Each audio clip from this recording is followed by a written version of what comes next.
বিসমিল্লাহির রহমানির রহিম। আমি মোহাম্মদ সুমন। আমি ঠাকুরগাঁও জেলা ছাত্রদলের সিনিয়র ভাইস প্রেসিডেন্ট। আমি এই আওয়ামী লীগ ফ্যাসিস্ট সরকারের 17 বছরের আন্দোলনের আমি একজন লড়াকু সৈনিক। আমি 4 আগস্ট ঠাকুরগাঁও চৌরাস্তায় আন্দোলন করার সময় আমার কানে গুলি লাগে। 2টি গুলি বের করি, একটি গুলি আমার কানের মধ্যে থেকেই যায়।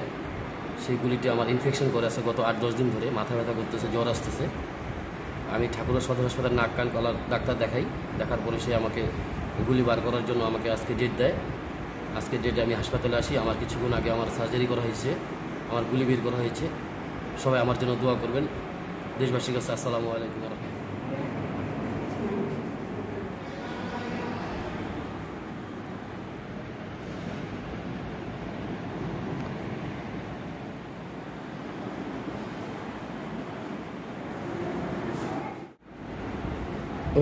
খারাপ দেখ, আমি দেবো।